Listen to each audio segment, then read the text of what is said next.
What's going on, everybody? Welcome back to ICNV Driversedition. Today I got an interesting conversation for you. And the conversation I have for you is there has been a big push on E-Ray content as of lately. And what I'm starting to see, a lot of YouTubers are starting to talk about E-Rays. My man Rick Conti went out and did the E-Ray drive at Ron Fellow's car driving event. We've also seen a lot of content come out lately with people, I would say, bashing the E-Ray, trying to justify the E-Ray. And again, it's so much E-Ray content. But what I want to get out, or what I want to share with you all is, in the midst of all this content, and some stuff has been sent to me, forwarded to me, shared with me, the question has been asked, what's my belief on the E-Ray? And before I dive into that, I've seen a few people make the comment or the suggestion that you really can't talk about the E-Ray or make comments on the E-Ray if you haven't owned the E-Ray. And so just taking it out for a test drive or driving it on a ride and drive event or however you get behind the wheels, as if that wasn't enough time behind the wheels of an E-Ray to actually make a valid statement or give your opinion on an E-Ray. And I completely disagree with that. And I'll tell you why. The reason why I disagree with it is because I used to sell cars. And the one thing I used to always tell everybody is, before you buy a car, test drive a car. But in the case of the C8 platform, many cars have been purchased without being test driven. So if you can't get behind the wheels of a car, I can understand why you may be cautious about the car. But if I can test drive any vehicle, whether there's a seat bolster that pokes in my back or there is not enough leg space in the wheel well, I can tell you right up front from one drive, from taking a car out for 5 miles or less, if I'm going to like this car. And with that statement being said, I feel like the biggest problem with people who are making this comment is they don't actually take a realistic test drive when they drive a vehicle. Whereas me, on the other hand, especially when it comes to a performance car, and you may laugh or you may say that's not possible, but what I will tell you is this: I have not bought any car that I have not test driven first. And in my stage of life, in my financial situation, regardless of what type of car it is, and I'm not in the market for a P1 McLaren, but I'm not going to buy any car that I can't test drive, especially if it's built around performance, because I want to know if this is the car I want to own. And with that being said, I have test driven a Z06 for 5 miles. I have test driven an E-Ray for 5 miles. And in both situations, because I could buy the car, the dealerships offered to let me keep the car for a day to make a decision. Now, I will be honest with you, on the E-Ray, I actually did decline. The Z06, I was not near my house. I actually was out of state and I couldn't keep the car for a day. But I did take it out for a minute and go have some lunch. But with that being said, I feel like I can give you an honest opinion on a C8 E-Ray. So let's get into it.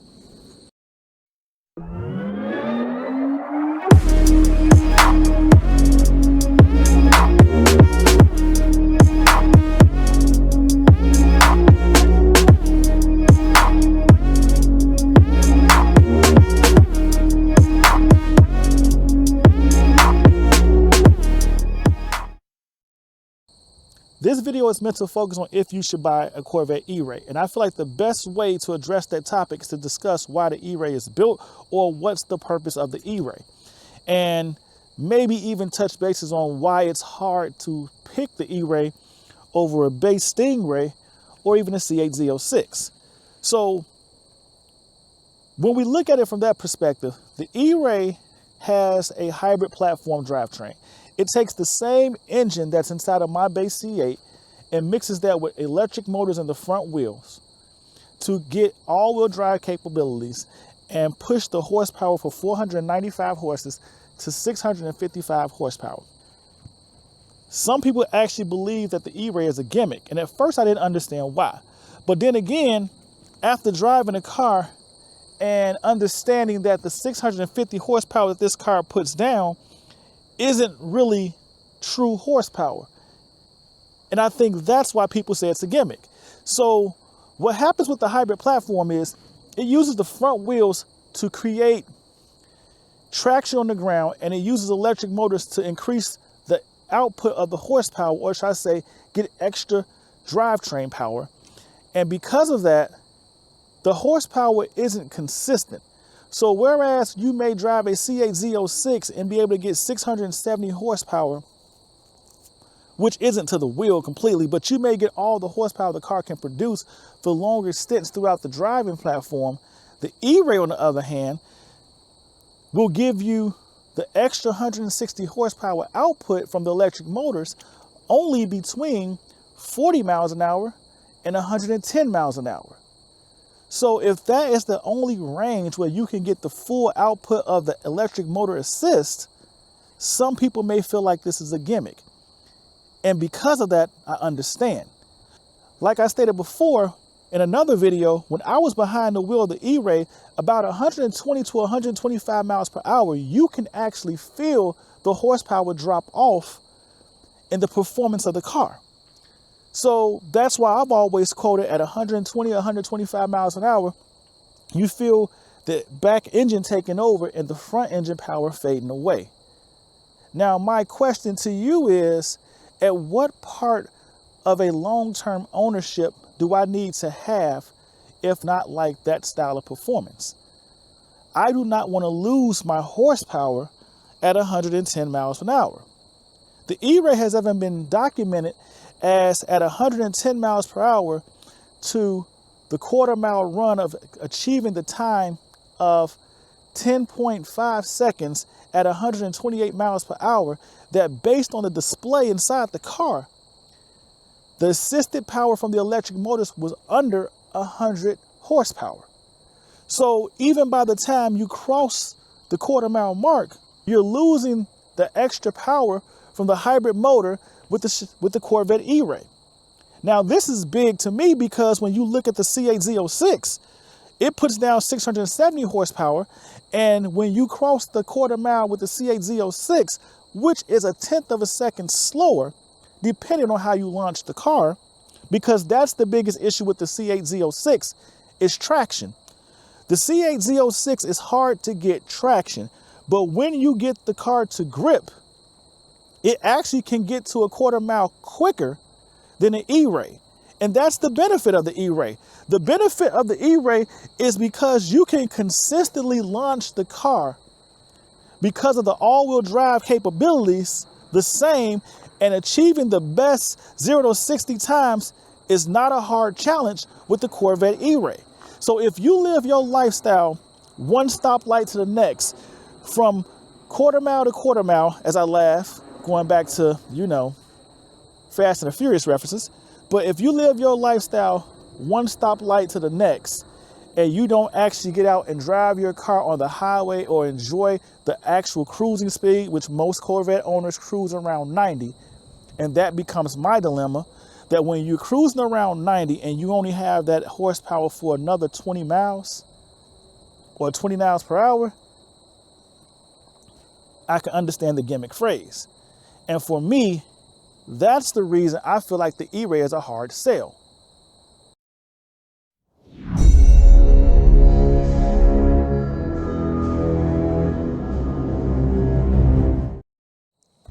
So you ask, what does this have to do with the E-Ray not selling? And let me explain. When you talk to Corvette owners, they always want to buy the best version of the car they can afford. And the problem with that is the E-Ray best feature is launching 0 to 60 in 2.5 seconds. That's the best thing it does. And if you're not living your life in a 0 to 60 drag strip style, performance-based driving experience, the E-Ray tends to not be good at anything. I know some E-Ray owners are going to argue. And like I said, we can sit down and have a conversation about this, and we can discuss my point of view and why I make my statements. But I'm going to go into it with you right here, and you can tell me at what part of this conversation do you think I'm wrong. When I talk to C8 owners, most C8 owners bought the base Stingray because it was the best car they can afford. But The information they would sit there and tell you, because this is how Corvette owners are, they would never tell you the reason they bought a car was because their budget only allowed it. What they would tell you is, I bought the cheapest version of the car because it doesn't make sense to get all the extras when you're really getting all the horsepower you desire in the lower version of the car. That is the most common answer you get. How many times have you seen somebody buy a 1LT car and they sit there and tell you, I don't need all the extras. I don't need the front cameras. I don't need the lane pass assist. I don't need the blind spot monitor. I don't even need the back camera to help you see better, which is funny to me, with their ownership experience. But this is what they'll tell you. But then you step up to the people that buy the base Stingray with the Z51 package. They want to tell you the reason why they chose to buy the Z51 package over the base Stingray is because you want to get the car with the best performance. And although they're not tracking their car, they still want to have the car that performs the best on the track. Think about that. Then come along the C8 Z06. And the people that buy the C8 Z06 came out and said, well, they want the best performance car on the market. So the C8 Z06 has more horsepower. It's a better track weapon than the base C8 Z51. So they chose to buy the C8 Z06. Then we got introduced to E-Ray. The E-Ray is supposed to be the better 0 to 60 times. And most people that buy the E-Ray come out and give you the comment that I bought the E-Ray because I like the wide body appeal. It looks like the C8 Z06, but it is the best performance car you can get when compared to the base Stingray. They like the reliability and the history of knowing that the 6.2 liter V8 is, in their opinion, bulletproof. So they like the confidence they have in the engine of the base Stingray versus, and I say it again, versus the 5.5 flat plane crank engine in the Z06. But they're quick to also sit there and tell you that I also bought the E-Ray because it has the same performance as a C8 Z06 and it costs a lot less. Why would I waste money for the same performance? And this is where it all comes in. When you start saying that it costs less, you're really saying that my budget does not justify spending the extra money. And maybe you're not saying that, but at the end of the day, we know that your budget played a factor in your purchase. If you can spend the same money on a Corvette E-Ray that you can spend on a C8 Z06, why not get the C8 Z06? Because it outperforms the Corvette E-Ray hands down. People will say, oh, the 0 to 60 is quicker. That's the only thing that I can constantly give you, that you will constantly achieve better 0 to 60 times with the E-Ray. But when you go to the quarter mile, depending on how the C8 Z06 launches, it will outperform the E-Ray. When you go to the half mile, the C8 Z06 outperforms the E-Ray. When you go to a rolling start, 30 miles per hour to 70 miles per hour, the C8 Z06 outperforms the E-Ray. When you go 30 miles an hour to 110 miles an hour or beyond, the C8 Z06 outperforms the E-Ray. In the quarter mile from a rolling start, the C8 Z06 outperforms the E-Ray. In a quarter mile to a half a mile, the C8 Z06 outperforms the E-Ray. From 60 miles per hour and above, anytime you put down from that point, from 60 to 100, 60 to 150, 60 to 130, the C8 Z06 outperforms the E-Ray. Top speed. The Corvette E-Ray top speed is 183 miles per hour. The C8 Z06 top speed with the Z07 package is 189 miles per hour. Still higher than the Corvette E-Ray. But wait, the base C8 top speed is higher than the Corvette E-Ray. When you remove the Z07 package from the Z06, the top speed is in the 190s. I believe it's 196 miles per hour. When you remove it from the base C8, the top speed goes to 194, but it's in the 190s, which is still higher than the C8 E-Ray. So at the end of the day, The reason why the C8 E-Ray struggles to sell is because most owners who drive their cars understands that the performance just isn't there. But I'm not going to lie to you. When I go to car shows and I go to car meets, I do see people, including myself before I got behind the wheel of one, that wanted to experience the launch of the E-Ray to see how amazing or how brutal it really was. And after driving it, I'm not going to lie to you, the E-Ray did impress me. And it made me have to sit back and think over and over again, should I be targeting a Corvette E-Ray? But at the end of the day, what I really started to realize is I don't live my life, I don't live my Corvette ownership stoplight to stoplight. I love driving my car on highways and open roads. And when you get to that place, that's where the E-Ray performance does not shine. And for that reason, it doesn't make sense for me to become an owner of an E-Ray, although I still admire it and I love the wide body stance. And when you look at it from that perspective, I will say this to you, the Corvette C8 platform was built for people to get behind the wheel and actually drive this car. It was meant for owners that want to drive the car and have a real driving experience with their ownership.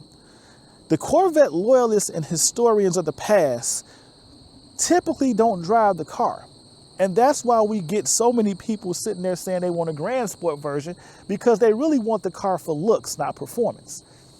But the C8 has been the most driven Corvette from purchase than any other Corvette in history. And that's because GM actually attracted drivers to the Corvette platform instead of owners that just wanted to embrace the ownership and love the car. And when you bring drivers to the platform, remember, the greatest comment we always hear from Corvette owners of the past is the C8 platform is overpriced. And I disagree. And we can have that conversation in another video. But the reason why they feel it's overpriced is because it's not a car they're truly buying to drive and experience. The new people that came to the platform who drive this car and get behind the wheel and love it and put miles on it, those people understand that what they're spending their money for is performance. And it's hard to convince a person who spends their money for performance to buy a car that doesn't perform in the aspects that they typically drive. And what do I mean by that is, anyone who drives their car, any real driver knows you truly embrace the power of your car and show what it does. And you see these videos all the time on your social media platforms. When a car pulls up next to another car that's already rolling, they rev and both cars take off. And when you have removed the launching factor away from the C8 E-Ray, you lose its competitive edge.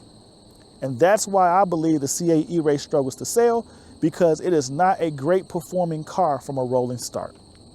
That's my opinion. You let me know what you think. ICNV Drivers Edition. Go ahead, hit that like button, subscribe to the channel, join the ICNV Drivers Edition community. We are an interactive community, which means if you hit me up in the comments below or any one of my social media platforms, I'll do my best to respond. And if the topic you bring up, just like this one, is interesting enough, I may even shoot a video on it. But don't forget, we were all made in his image and given dominion over the world, which means we weren't just meant to be. So chase your dreams, build your visions, never ever give up, and embrace your own identity. It is okay to be unique. He's not done with you, and he's definitely not done with me. We all were given gifts, so embrace yours and step into your calling. That way you can become the best version of you that you was meant to be. Just remember to stay humble, stay focused, and stay blessed. And I'll see you in these streets. Peace.